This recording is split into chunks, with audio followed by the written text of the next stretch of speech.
UNC Chapel Hill will be the subject of today's video. In the 2023-2024 admissions cycle, UNC has introduced two new essay prompts on its Common Application Supplement, and that is going to be the focus of the later part of this video. But first, I want to introduce myself. My name is Craig Meister. I am also known as the College Meister. You can go to my website, collegemeister.com, to learn more about me and how you can work with me one-on-one throughout the college application process. UNC Supplement to the Common App is not just about those two prompts, though. There are two other things I want to discuss with you as well as you think about how you want to best complete the UNC Chapel Hill prompt to the supplement to the Common Application. Number one, and this is often overlooked, but unlike a lot of other very selective public universities, UNC does allow you to upload a full-fledged extracurricular resume to its supplement.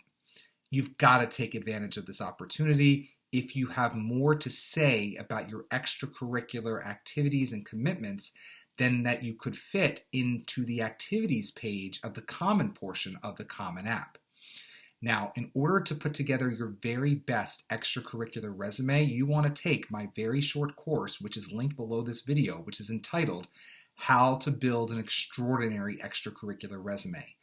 That course, again, which is less than an hour in length, will teach you everything you need to know in order to produce the format and content for that extracurricular resume that you need to really have it serve as a value added and a net positive for your overall application, thus differentiating you positively in the eyes of the admissions officers who will be reading your application to UNC once it comes crunch time to review your application, regardless of if you apply, let's say, early action or regular decision. So definitely take that How to Build an Extraordinary Extracurricular Resume short course that I've produced. Again, it's linked below in this below in the description of this video. Because that's going to help you really step it up. Too many UNC applicants, frankly, do not upload an optional resume to the supplement, and that is a missed opportunity. You are smart enough to be here today watching this video. You don't want to miss an opportunity to further positively differentiate yourself, and that's why you're going to put together an extracurricular resume that you will upload to the UNC supplement to the Common App, so as to provide more details about what you have been doing since the summer after 8th grade than that could ever fit on the activities page of the Common portion of the Common App. My next discussion point for really maximizing the UNC supplement and thus maximizing your chances of getting into UNC, this is more of a risky approach, especially if you have any financial needs, of course, because no financial aid will be granted if you take advantage of what I'm about to talk to you about next, which is if you are desperate to get into UNC, if you really want to get into UNC, it's your first choice far and away, and you would be willing to forego the first semester, fall semester of your freshman year on campus, and you would be willing to spend that first semester somewhere else, let's say in Scotland or in Costa Rica or somewhere like that, then I strongly recommend that you do say yes to the question of whether or not you would be interested in taking part in the Carolina Global launch for the fall semester of your first year, with guaranteed enrollment at Carolina for the spring semester. I strongly recommend you take advantage of that so that in the event you are not accepted directly and are not able to be accepted directly for the fall semester that you want to get in for, that you still can hold on by the tips of your fingers and maybe still get into UNC if they're able to place you, let's say, in Granada, Spain, or in Limerick, Ireland, or in San Jose, Costa Rica, or in Seoul, South Korea, or, as I mentioned a moment ago, in Stirling, Scotland. These are the sites of their, what is known as the Carolina Global launch. But again, I want to be very clear that if you are seeking need-based aid, there will be no need-based aid available to you if you take part in any of these fall semester of your first year study abroad programs. But the upshot, of course, is that if you are not admitted to UNC for fall of your freshman year, and they would have considered you for one of these study abroad programs for fall of your freshman year, that's just you really delaying your UNC journey by a semester. Now, again, a lot of kids are unwilling to do that, not just for the financial reasons, but because they really want to experience their first fall semester at the college they're going to go to for the next 4 years. They don't want to forego that. And so that is a trade-off that you would have to make. But if ultimately your goal is to get a UNC degree, and you're okay missing out on your first semester in college being on the campus that you will graduate from, and you're okay doing it, let's say in Costa Rica or Ireland, Scotland, Spain, or South Korea, then I strongly recommend that you consider the fall study abroad with guaranteed spring enrollment option, which is known as Carolina Global Launch. All of that information and selecting that you would be willing to consider it, and you can put your top 3 location choices for it, is available in the Common App supplement for UNC. Now, finally, I'm going to get to the actual supplemental essay prompts for University of North Carolina, Chapel Hill. I will go to the first one that I want to talk about first is as follows. Prompt number 1, discuss one of your personal qualities and share a story, anecdote, or memory of how it helped you make a positive impact on a community. This could be your current community or another community you have engaged. You have 250 words with which to respond to this prompt. Now, I will say, the vast majority of your response should be backward-looking insofar as you're discussing how you've made a very real positive impact on a community. And by focusing on one element of your personal qualities or traits that has really been fundamental to your ability to make that positive impact on a community. However, if you're going to take this to the level I want you to take it to, by the closing sentences of your body and into the conclusion, you could also connect the dots back to UNC and explain how this positive personal quality of yours is primed to make a positive impact on your UNC community as well. And you could maybe even name drop a way in which that will specifically happen. But before you let's not put the cart before the horse. What I really want to make very clear for you is any personal quality that is positive can be highlighted here. It does not have to be something that you were born with. It could be something that you developed. So maybe you've developed a very keen eye for detail, or maybe you've developed a knack for being extremely persistent. And so you want to tell and show a short story of how that keen eye for detail or that ability to be persistent has really paid off, not just for you, but has paid off for a community that you're a part of. And again, like I mentioned a moment ago, if you're able to then show and tell that story in a way that is thoughtful and descriptive, but also has not taken up all the words of your 250 word response, and you still have words left, that's the point at which you can and should consider connecting the dots for the application readers over at UNC to make sure they understand that this quality will continue to pay dividends for you personally, but also the community that you hope to be a part of next year, i.e. the community at UNC Chapel Hill.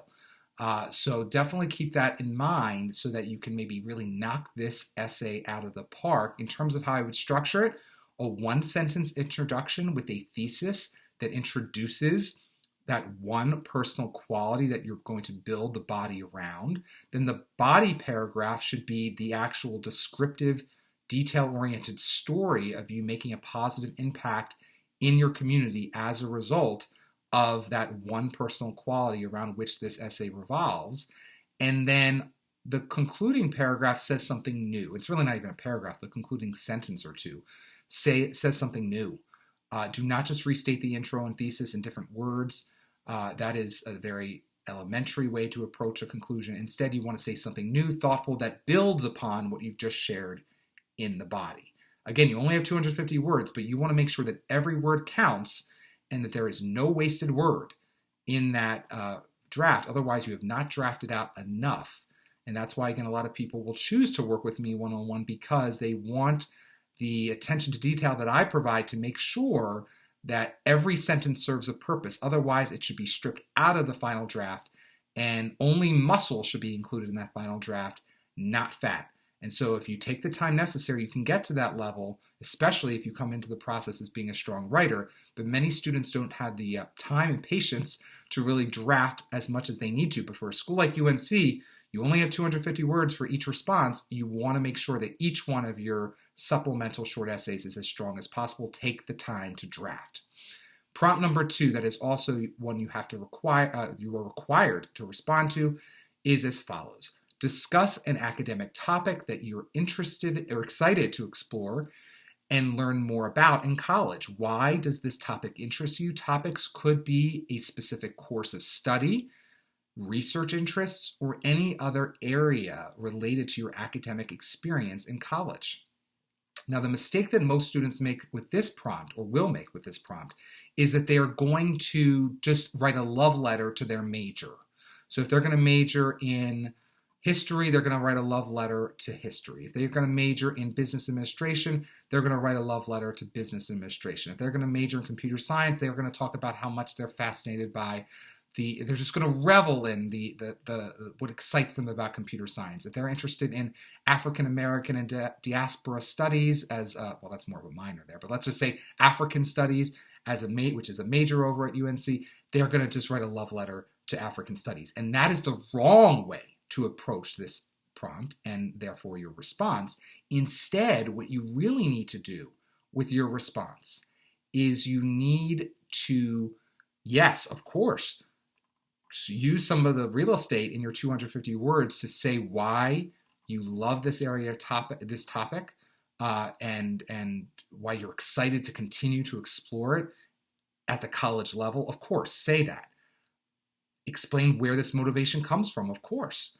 But then make sure that halfway through the body, you segue into showing how specifically you will be pursuing this course of study at UNC by drawing upon specific details that you can sort of literally paint a picture with words of you working with this very real professor at UNC or engaging in this very real research that's available to you as a research opportunity at UNC.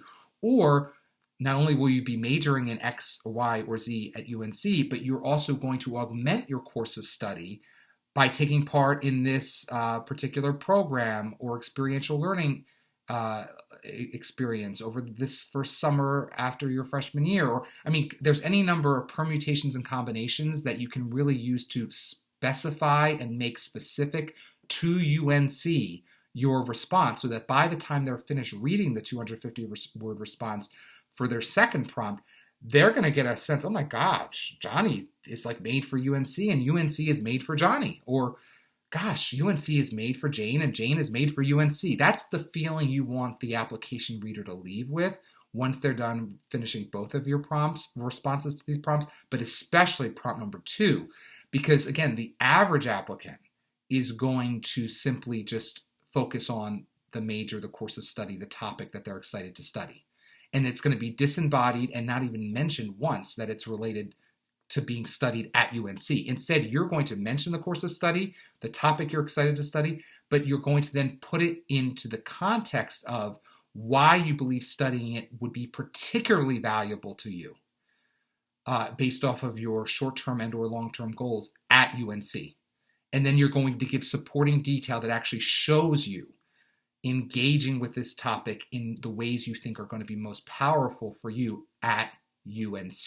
If you could write the same short 250-word response to UVA, to Michigan, to Wisconsin, to wherever, you're not doing it right. You have to write it in such a way where there's enough specific connection between your passion for the study, course of study, or this topic, and how you would pursue it specifically at UNC.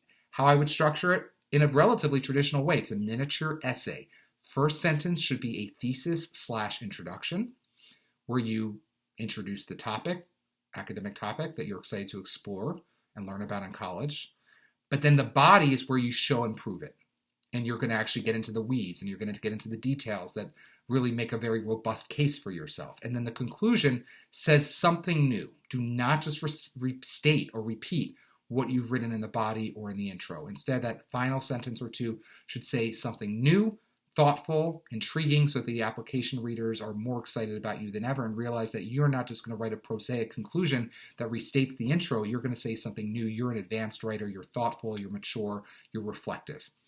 So those are my tips to make the most of the 2023-2024 UNC supplement. Maybe I'll keep this video up even past that admission cycle so that if the essay prompts remain the same. But if they don't remain the same, I'll do another video next year. But until next time, my name is Craig Meister. Again, if you're interested in working with me one-on-one throughout your college application process, go to collegemeister.com. Otherwise, simply give my video a thumbs up, subscribe to my channel, and please tell your friends and family about it, because maybe they too could benefit from watching this video and other videos that I have produced about not just UNC, but any other colleges that I have touched on, or any other college admissions related tips that I have covered in previous videos in my back catalog. I should just remind you, if I haven't already done so, I have previously produced a how to get into UNC video. Much of that is still very much applicable today, though obviously things have changed since I first produced that video. If you're interested in watching that full video, definitely make sure to click on it, which is linked below this video. Until next time, my name's Craig Meister. Goodbye, good luck getting in to UNC Chapel Hill.